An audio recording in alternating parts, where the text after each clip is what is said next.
Hello and welcome back around the bonfire. It's the show reminding you that MLS or not, I can buy your house and kick you out of it if I really want to.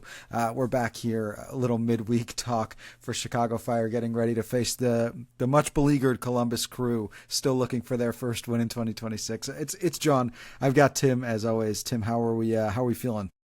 How many teenagers have you picked on social media this week, John? Because Look, I have a lot of people in my mentions talking about a lot of different things. I don't want to, I don't want to get on a high horse here, but I'm also not being paid checks notes $7 million. I made that number up. I don't know how much Zaha makes actually. off the top of my head, I don't know either. I think it was like 4.5, but It's like three.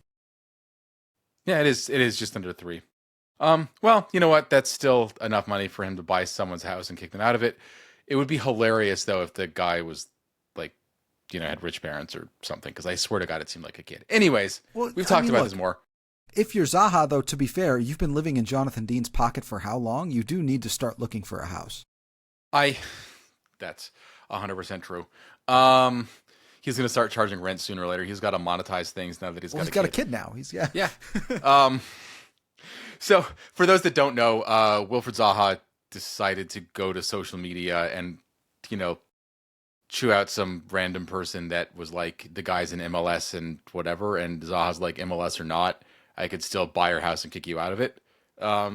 Nothing funnier than a joke you have to explain, right, Tim? I mean, if you saw the reference, a lot of people didn't. They're like, why are these guys going on about it for 2 minutes? Which is way too long to be going on about this. Okay, well, we could have moved on. Anyway, look, to your point, let's talk about the things at hand, which is we do have some football being played this weekend. And before we get to that, we're going to get to a little bit of news. Nothing too crazy, nothing too interesting. Only breaking ground on a $750 million privately funded stadium. Okay, Chicago Fire, Mayor Brandon Johnson, the alderman whose name I don't remember, to be totally candid with you, and Pat Dowell. Pat Dowell. There we go, Pat Dowell. Who was by far the tallest person that spoke there. It was a good head taller than Brandon Johnson, who I think may have been second. Did Dave Baldwin not speak? Oh, he did speak. Yeah, no, Dave definitely. Dave, and she's not that much shorter than Dave. Yeah, Dave's a tall man. She looks tall. I didn't realize that's who Pat Dowell was, full disclosure. Shout out to Pat Dowell for being tall. And also she mentioned in her speech that she's like, I played basketball. It's like, really? I can't see that. No, yeah, I would never have guessed. Anyway, yes. So Joe Mansueto, Greg Berhalter, Dave Baldwin, the whole gang, plus our very own Donnie Garber, congregating, there we go, on the site of the 78 to break ground on Chicago Fire's new $750 million privately funded soccer-specific stadium. So exciting times. Tim, you were in attendance. I'll let you talk about it. There's one quote I wanted to throw out, which, say what you will about Brandon Johnson. I thought this was a nice quote. This is signaling that Chicago is never done and never outdone. Today is a demonstration of what is possible when private investment aligned with public goals and jobs, neighborhood activation, and long-term economic growth. Today is also a demonstration of what it means when an organization shows its dedication to the fans who live by and swear by this team. Maybe a little bit of shade thrown at some people there, but I thought it was a nice sentiment. Yeah, he also said at one point that it was good to see one team, committing to being in Chicago after being named, the Chicago something or other, which is, hey, 100% true. He also said that all 3 of his kids play soccer, so that's something that I didn't know. He said that this is it is the sport that they play, which is kind of cool. So, props to Mayor Johnson for that. I mean, yeah, I like that quote for a reason, because I think it got to the heart of the matter. I have another couple quotes from just some of the other people that spoke on Minaret 97, which you can read if you want. The entire event, I think, was live streamed by ABC7. It's on their YouTube channel. It's like an hour or something long, and just a lot of people speaking at mics, and so I'm not 100% sure it makes for great content for anybody. But I sat there and I nodded through it. So. Poor you. Look, the other thing we did kind of have on our docket to talk about vis-a-vis the stadium groundbreaking, a little bit of rumbling from some supporters, some new, some old, about the lack of public access. Did see there were a few guys making their presence known on the bridge with the flag, which was a fun time. I don't know who else was there, but shout out Colin, because I know, of course, it was Colin. Who else would it be? Tim, I don't know if you want to chat a little bit about that. One of those things I feel like from the outside, it would have been nice. I don't know how much you would have gotten out of it, but I guess it would be nice. Yeah, it's I mean, like, look, the whole thing was live streamed, right? Like, there was a back part of the tent that had, fairly fancy hors d'oeuvres and drinks and an open bar and stuff like that. I think that's there because of the people that were there, right? Like, it was largely sponsors, some, notables from around Chicago in different ways, including people from like the Illinois, soccer community, including like Illinois youth soccer, people that have been active in that for a long time, which I think was good of them to have there. But like in the end, it's just like a bunch of people giving speeches and like no actual construction really happening. I was a little surprised that there was heavy equipment that you can see in the pictures in the background. So like it does look like this was not just a ceremonial groundbreaking where like they did that today and then nothing happens for months. Like you don't have equipment that size on location unless you're ready to start moving stuff. So Less than 2 years, man. They got to start moving now. So, hard hats were issued to everybody that they're actually real hard hats. So that's, I guess, kind of cool. With like the team logo on them. Several of the players wore them, including TLB, who Mboazi just, and like if you look at his face up close in like the photo that the team sent of like when the entire first team was doing like the shovel, ceremonial shovel thing. Um, he is like, I am gonna dig this myself. Everyone step back. You can like return that equipment to wherever it came from. I am just, this is on me, guys. He does strike me as that kind of guy, to be fair. He's like, you know what? I could have a little bit of fun with this. Yeah, so look, exciting times. We're very glad to see it done. I don't ever want to be the guy that's overly pro billionaire for a lot of reasons, but I do feel like a golf clap is deserved every now and then for the big man upstairs, as it were, for taking the money out of the pocket and doing something realistic with it. So it's exciting. Yeah, and that's great. Yeah. And like, look, I think again, there's not a lot to see if for anyone that missed it, other than the stuff that was live streamed. Like, I honestly wasn't that enthusiastic about being there, and this isn't me trying to be like, oh, whoa me. It's like just sitting down and listening to a bunch of speeches is like, I get the importance of the moment, but to me, it's when there's actually like a building to walk through and stuff like that to see. Yeah, I do think there's maybe. So go ahead.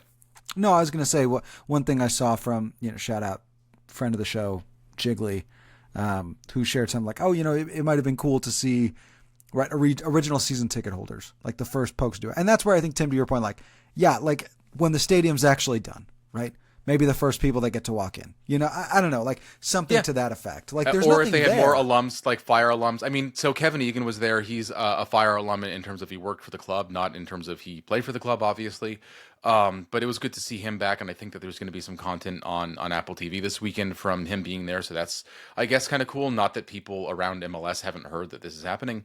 You know, I I think that there is maybe the team has seemed genuinely surprised, and I know that there's people from the team that listen to this, and it's not like a conversation that I haven't had with some people.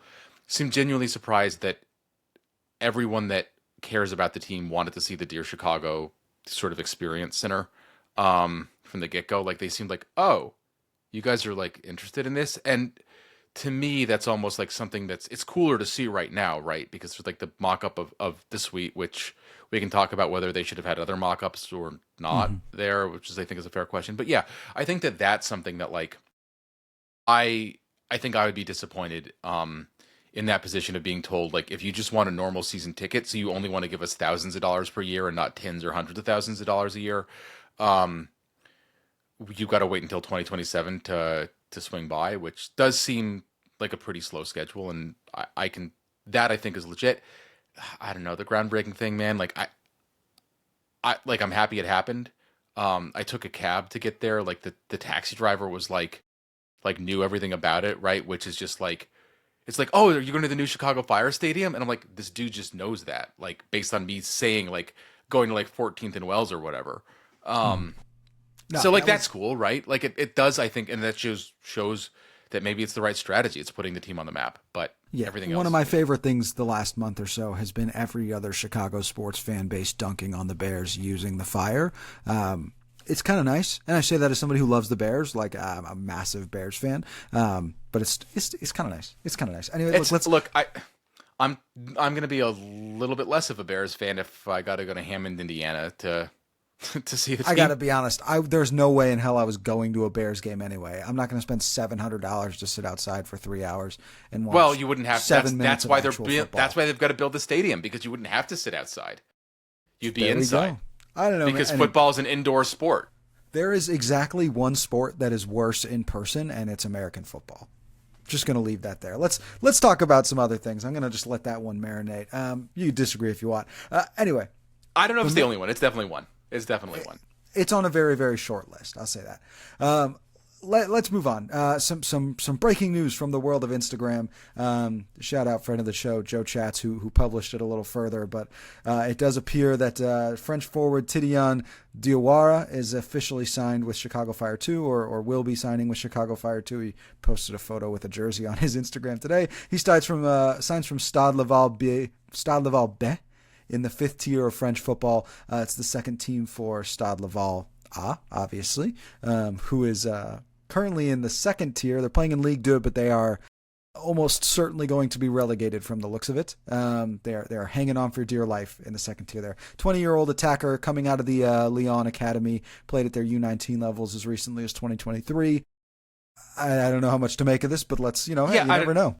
I don't know either. I mean, it looks like they're probably trying to shed some promising talent for money, just given when you're about to go, like the French football, the economics of French football, right? Like are not great even in Ligue 1, and they get way worse the farther from that you get. So it's like a place where like even some big teams in France have to make some real tough decisions about how they're going to fund things when they get relegated to Ligue 1, and Ligue 2 is even worse because you're now several steps above. And getting close to a level where it's semi-pro or amateur. So I think that's what I'm reading from it. Now that could mean that the guy is really promising and great. It could mean that he's not, but I think he'll have the opportunity to show that he is, right. And look, he does have some shoes to fill on the Fire 2 squad as a forward. Just in terms of 2 Golden Boot winners in a row. So yeah. Well, and look, no pressure, no pressure. Point, you 9 or 20-year-old kid. Yeah, look, at this point, Greg has also shown, like, hey, if you can come in, score 25 goals in MLS Next Pro, you're going to get a first-team deal, right? It's not nothing. So, hopefully he sets himself up well. Would love for this to be something that in 6 months we go, oh, my God, like, that guy's actually maybe going to play at some point. Like, that would be very cool. Moving on from there, a quick hit on some availability updates. Andrew Gutman, it sounds like, still training separately from the team. No Sam Rogers, no Jason Shukaluk in training earlier in the week. We'll find out more tomorrow from Greg. Shout out Joe Chats for the training updates there. Jonathan Dean still suspended as far as I'm aware after the red cards. He was issued last week. No announcement on appeal. I would assume that means it was denied. Forced to spend time with his wife and child. Yeah, I kind of have to, like, it's almost a little bit like I imagine his wife is sitting at home like, oh no, you don't have to travel with the team this week. That's terrible. God, how do you feel about diapers? No, I'm sure he's a very active parent. Anyway, yeah, so not the worst case, not the best case for the Fire, injury and availability wise. It does sound like fullback will be yet another question, and that we will talk about a little bit more in a few minutes here. But let's kind of recap here a little bit, Tim. Chicago Fire heading to Columbus to take on Columbus Crew without Wilfred Nancy for the first time in quite a little bit, I suppose. This is going to be Columbus Crew's home opener. Just to recap where everybody is currently at the moment, Fire coming off that 3-0 win over Montreal in their own home opener, sitting at 1-1-0, 4 goals, 2 goals allowed. Bamba, Kuipers, and Robin Lod find the net against Montreal. It was a great bounce back in a game that we were concerned could be a little bit of the trap variety. Looked like it might have been for a second there, but ended up being perfectly fine. And then Columbus ends up drawing against Sporting Kansas City in Kansas City after a late penalty save from is John Polskamp? Am I making that up? You're correct. Yes, Jon too, no H in that, which is an issue, but we'll talk about that later. A John Pulskamp save keeps Kansas City with a point. It's been a tough start. They lost on the opening day to Portland Timber, away at Portland Timber, so not a fun place to play, not an easy draw for your first game of a brand new coach. New manager Henrik Rydström coming over from Malmo in Sweden, maybe a little bit more well known around these parts for his politics than his actual football philosophy. Man, when we found that out, that went electric in January. And I'm like, guys, there's another socialist leaning, like outwardly spoken socialist leaning, or he's not really, he's democratic socialist, but like whatever, cited Marx in his master's thesis, which is not a thing you normally say about coaches. Look, it's exciting times. Plays a different brand of football than Wilfried Nancy, which we will talk about. Somewhat different. Well, we'll talk about it. Yeah, I think it's different. Anywho, let's start there. Actually, let's start with Columbus. We mentioned before. Before that, though, I can't let you get away with this. Look, I cannot believe that you said that the Fire were 1-1-0. Oh, they've gotten to you. You're an MLS show now. They're 1-0-1, and any civilized human being would say so. To me, win, tied, loss makes sense. Or win, loss, tie. Sorry, win, loss, tie makes sense to me. Because you want to go in descending order with like how because you count this is like America, three. Tim. It's America. Okay. Fine. What do you want to say? 1-0-1. Yes, that's what civilized people would say in this circle. Columbus is still 0-1-1 though. That's correct. Yeah. All right. Looking for the first win. They are looking for their first win. Let's talk a little bit of Henrik Rydström. Like I said, brought in from Malmo in an incredibly successful few years there. He won about 53% of his games, scored almost 2 goals a game, allowed close to 1. The key, I found a really great write-up from a Malmo supporter on Reddit, and I wish I had written down their handle, but I didn't. I'm not going to pretend like I watched a lot of Swedish league football. But the basic idea here, Rydström teams are not about having symmetrical shapes. They cluster, they tilt, they create chaos, which is actually deeply intentional. I think very similar in some ways to the way Greg Berhalter wants to use his overloads. But basically, they're trying to create mismatches on the field and get you moved to one side. So which is what Berhalter wants to do. You know, I also don't necessarily think that the Malmo squads that he had are going to 100% tip the hand at what he does with the crew based on what we've seen so far. The initial verdict on him was like, oh, he's a lot like Wilfried Nancy. And like, he does have a lot of Wilfried Nancy like things. He's kind of indicated he wants the team to use his athleticism a little bit more, be faster on the break. It hasn't worked out. Bold of you to assume this team has athleticism. I mean, like Wessam Ali is fast. The like forward, there's a lot sure, of fast. yeah, the forward. And like their wingbacks have always had to be really fast, right? It's like, are you getting the most out of it? So, I mean, but you're right. Like there's a reason they're winless. And I think that part of it's the change in systems, and they haven't worked out that well. They switched from, especially in the attack, like Wilfried Nancy's midfielders and forwards. There almost wasn't a system. It's just like the tactics board for that was like a blank sheet of paper, pass the ball, like use the principles that we've got, but you just play where you think you should be playing right then and be really fluid, which makes it harder to predict. But it looks like it's more heavily positional under Rydström so far.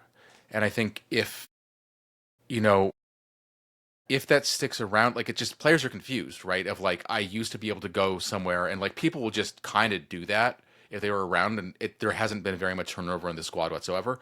So they're like, oh, I'm just going over here.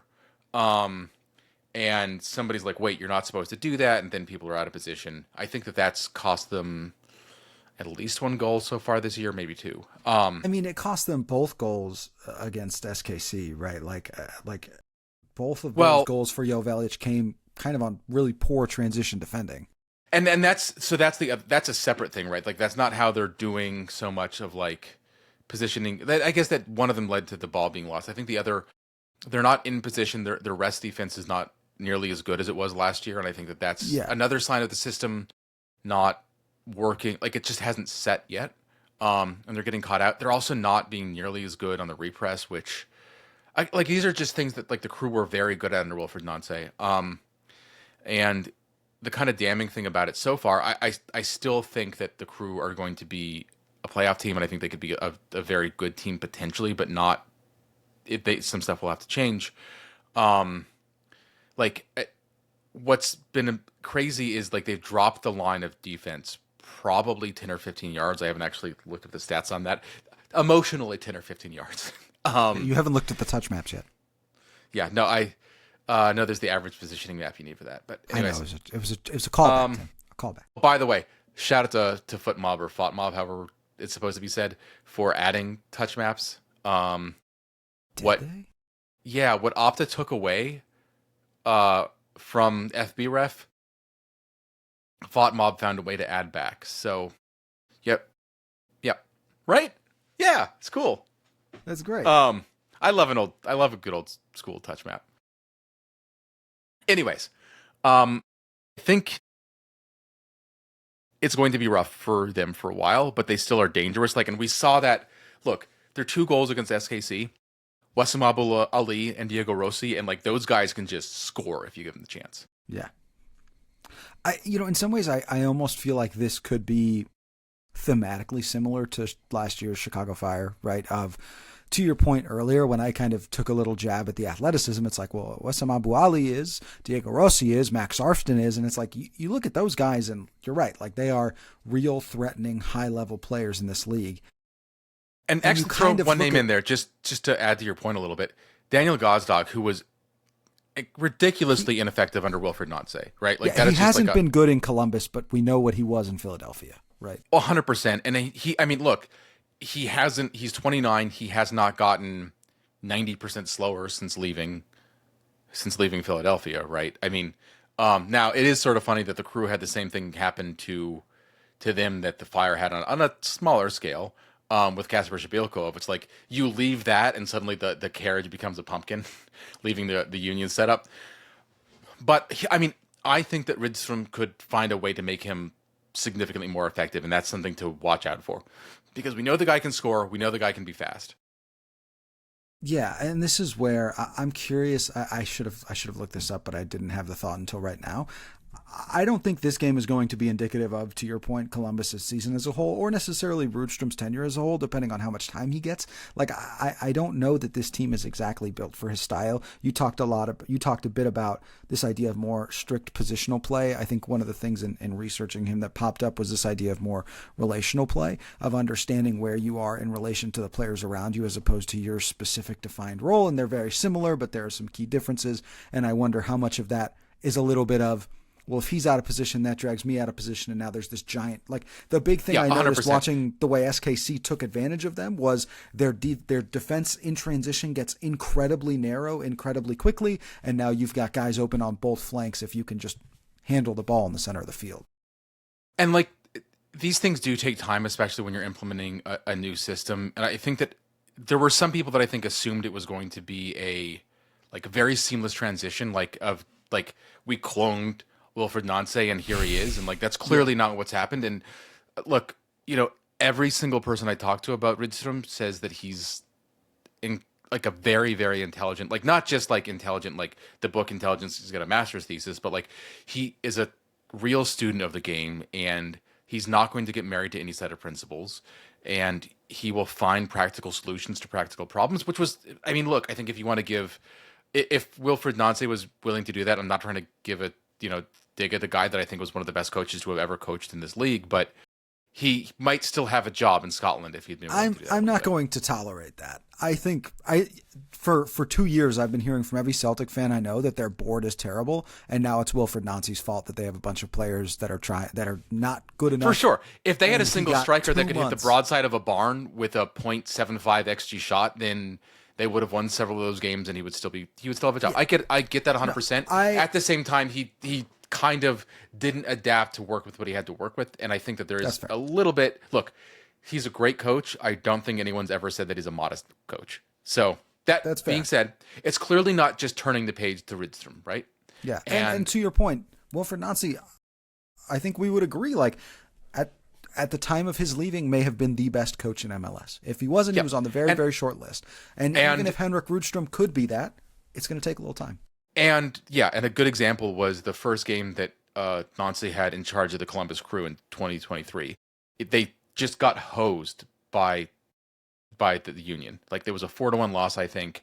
Now, in that, you could see the principles of play and you could see what he was trying to do. And like, you're like, there's something here, right? Like, it wasn't like, they went ahead, I believe, in that game. Like, they went ahead 1-0, and then it was just an onslaught from the Union. But I don't think the Union had the ball, which they didn't want much of it, but it was still, you could see the principles there. And I think you're seeing that with Rydström, but getting the result will take a little bit of time.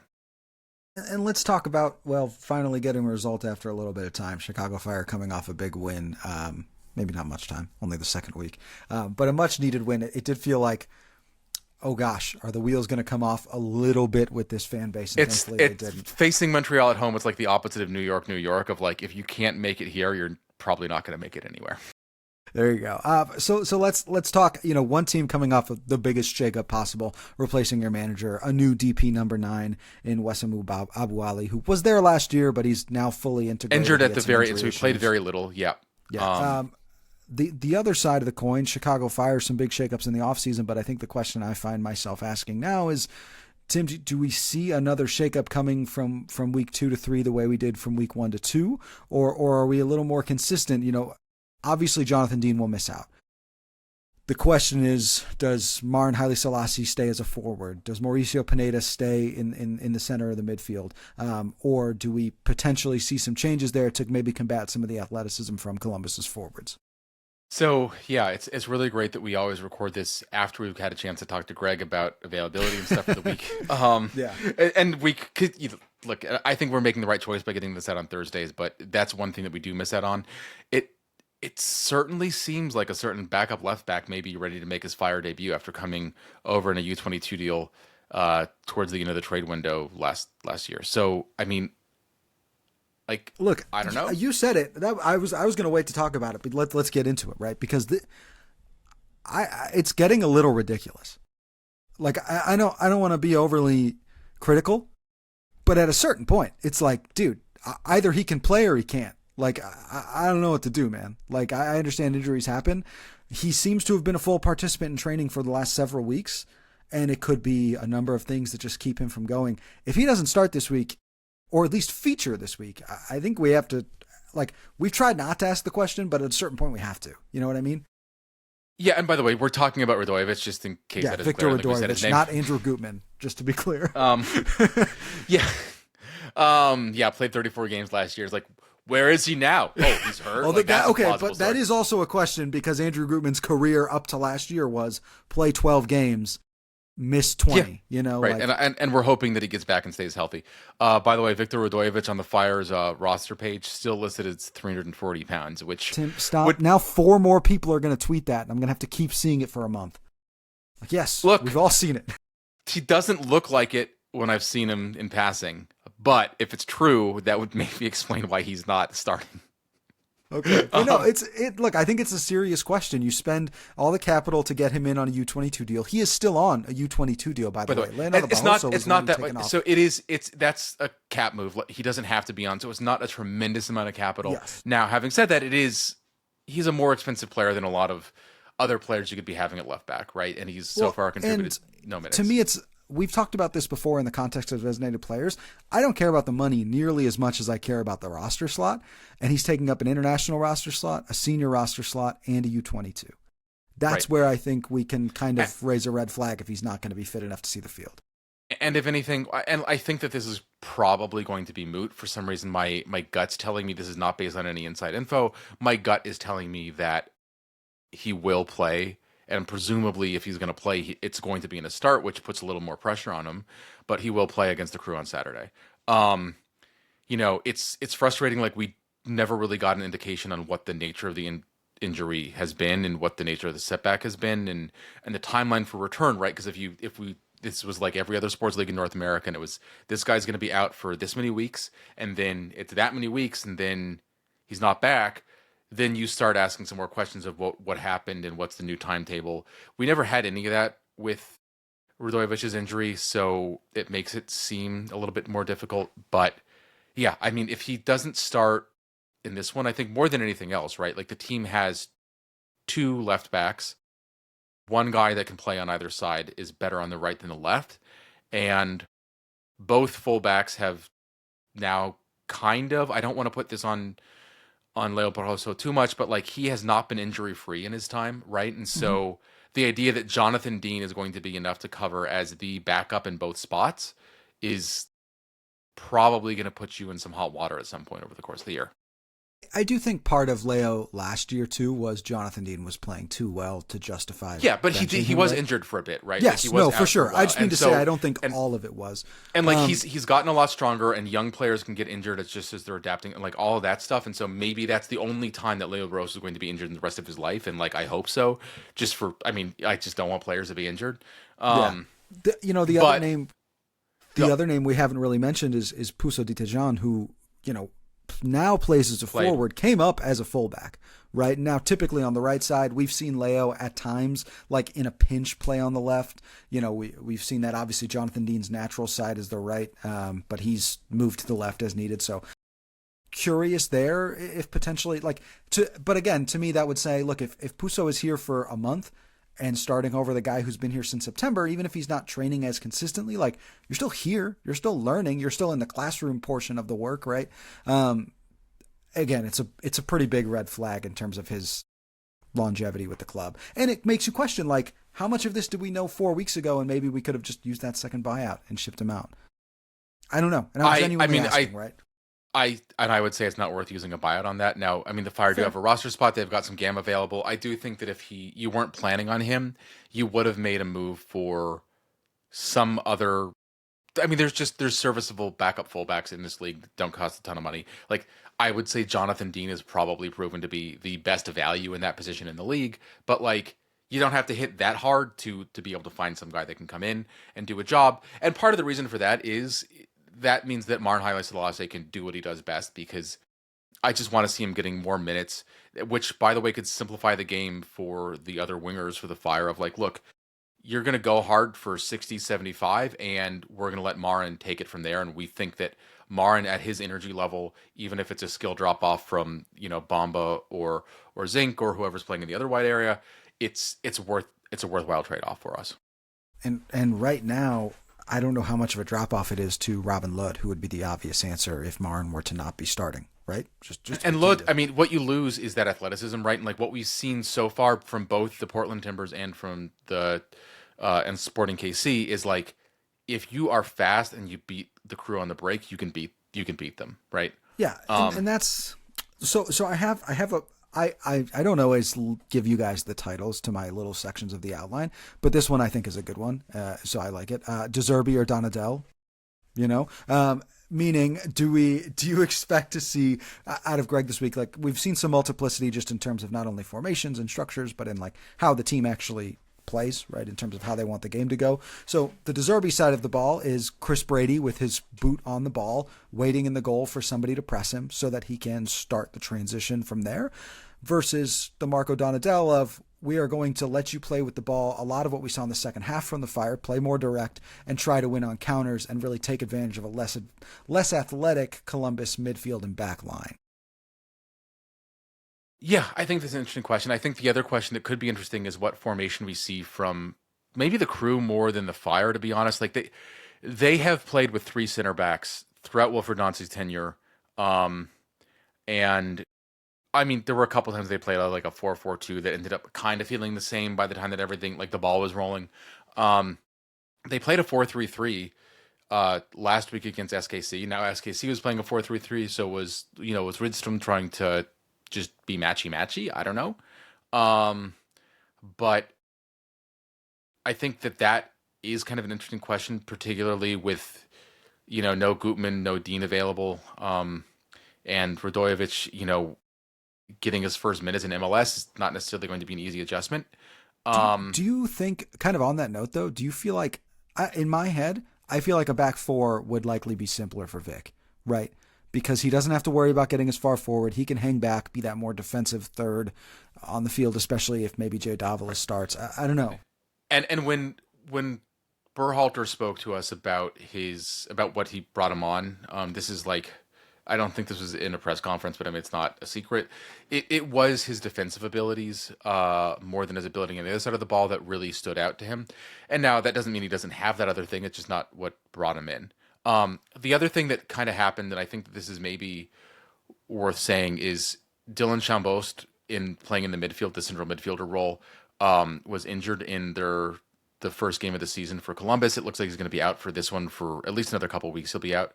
So, that maybe changes the availability, because it was a 3-4-3 in the first game, and essentially you removed one of the four, and then it became, well, I'm just going to put another guy in back rather than trying to do a like for like. And maybe that was the thinking. I'm not sure, but I think it makes it a kind of an open question. But my gut is 4-3-3, that Greg's going to stick to his principles.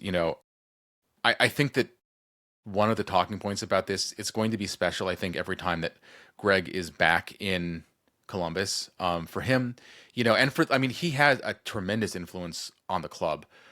Issa Tal, just the sort of chief soccer officer, I don't know what his formal title is, but the guy in charge of the roster building and construction and all of that in Columbus, said from the time that he came to MLS, like in 10 years ago, the thing that struck him was that the crew had this recognizable identity and they played this fun brand of soccer, and like that did not exist in Columbus before Greg got there. It didn't, and he brought that in, and I think he's brought that to Chicago as well. So I think that's an interesting point of conversation, of like talking to Issa Tal about like, what are the principles. We may change coaches, we may change other things, but like, who are we as a club? That identity, having basically something that Greg brought with him and then left behind when he went to the USMNT, it says something about what he was able to do in Columbus, right? Yeah. Well, and it's also, I mean, look, you kind of made the comments when we talked sometime during the week of like, is Columbus really a rival? You know what I mean? The crew fans don't think it is, and I think that there's a lot of Fire fans that feel like it should be, but you have to be pretty old and have to have been around the team for a while to understand emotionally why it is, right? Yeah, well, but to that end, this is like just an emotionally heightened game. I mean, we talked about it's the Crew's home opener. It's Greg's second time back in Columbus, first time with, I would argue, a real team. You know what I mean? Because it was the home opener. It was a season opener last time they were in Columbus, so this was their first time on the field together in terms of Greg and the Chicago Fire. And like Wilfred Nante's first game. The Fire haven't won in Columbus since 2017? 2013. Something like that. 2013, yeah. 2013 was the last win. It goes back a very long ways. And the Crew have a very strong history in their home openers. Now, I mean, look, this is the kind of stuff that like Mark Fishkin, who covers the Red Bulls, loves putting this stuff out because he doesn't believe in spoilers. He's like, I'm not superstitious, and I kind of get that. Like, I don't think we have the power to sway the universe and what happens in these games by talking about it. Yeah. You should have heard the things I said about Jonathan Bond. You did hear what I said about Jonathan Bond. And the question is, now that we know people that know Jonathan Bond directly and played with him or knew him from his academy days, did that get back to Jonathan Bond? And someone that listens to the podcast that knows Jonathan Bond to him. Anyway, finish your point. Like it was like Wilfred Nante's first game, right? Of like you could see the principles, you could see that it was going to be an exciting team. Like seeing Bamba like just bombing down the wing like that, Guti's 2 goals, like the back and forth, getting a lead, conceding, getting a lead again. It was exciting. There wasn't enough gas in the tank to see that out, and I think now the Crew have taken a step back and the Fire have taken a step forward. Yeah, well put. The last kind of bit I'll ask you here, and we don't need to spend a lot of time on this. I'm just curious. Do you think we see Mauricio Pineda in midfield or Jay Davila? Look, I don't know. I'm hoping that it's Jay, right? Because I think that he does probably have the higher ceiling. Mauricio Pineda, I think he is really, really good at a lot of things that he does. He's not as good at, I think, the shutdown defending role. Now, maybe that's not actually what this game calls for, because they just was saying that being able to stretch the field, you can catch Columbus out because they're not 100% sure where they're supposed to be position wise. I think Sailor did a good job of that last week against Montreal, and so like maybe that's his thing. So I think that Jay gives you something different in the midfield, right? Than Pineda and Sailor. Like they're different players, some different qualities, but I think that in terms of like what their game is and like what they are good at, it's kind of similar, right? Yeah. I almost wonder if you reach for Morey from the perspective of, like, and I don't even know how much I believe this, if I'm being totally honest. Who's going to absorb the pressure a little better?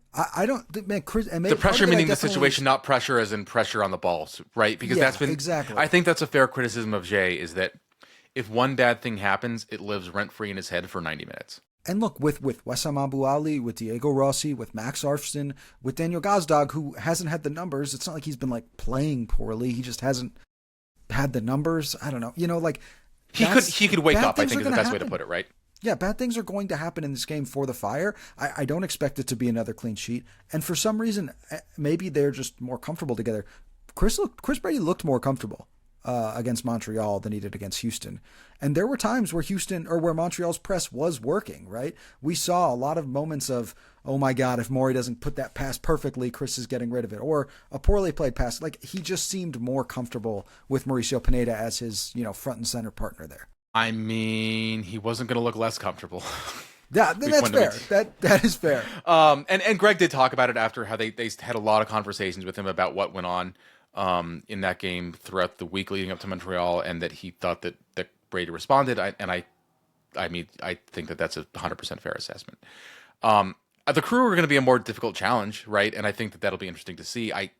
My gut is that Brady is probably up for it. Like, he's not going to be the best goalkeeper with his feet, I think, no matter what, for the rest of his career. But I think he is a lot better than we saw week one, and I think he can continue to improve. Agree. I think he is more than capable. It's just about, kind of like we talked about Leo last week, stringing them together consistently and doing it every week as opposed to 3 out of every 5. And it's a battle with Patrick Schulte of two guys that both really want to make a case for making the USMNT roster this summer, right? It's a battle with mid, okay? That's what that is, Tim, all right? Actually, you know what? I'm going to take a different tactic. Patrick Schulte, incredibly talented. I think he's great at soccer. I think he should start for the United States men's national team. See, now if it happens, you're going to feel really guilty.